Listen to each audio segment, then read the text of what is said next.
Қайырлы күн баршаңызға. Менің каналыма тіркеліп, қоңырау белгісін басып, қазақша контенттің дамуына үлес қоссаңыздар, бүгін біз үй жағдайында осындай өріктен малдарыңызға дәмді сок дайындаймыз. Ең алдымен осындай өрікті, яғни бұл жерде менде қатырылған өрік тоңазытқыштан шығып 1-2 сағат ерітіп алдым.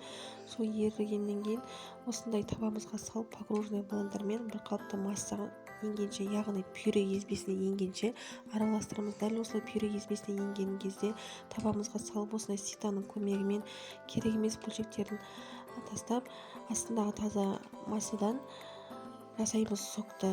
Сол масса ситадан өткеннен соң үстіне 200 немесе 250 грамм қатты тәтірек болғанын қаласаңыз 220-250 мг көлемінде қант салсаңыз болады.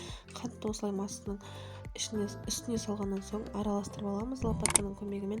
Жаңағы пюре езген табамыздың көлемінше 2 табақ құйып согымызды, яғни пюре езбемізді араластырып аламыз лопатканың көмегімен. Бұл жерде мен екінші табасын құйып жатырмын.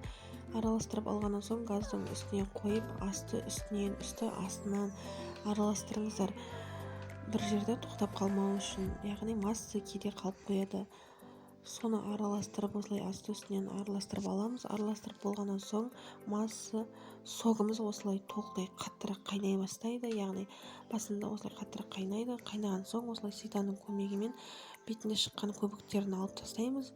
Көбіктерін алып тастағаннан кейін асын газ жай отқа қойып, тағы да 20 немесе 30 минут көлемінде қайнатып аламыз. Сол кезде тағы да жанында осындай көбіктер шығады. Сол көбіктерді алып тастаңыздар.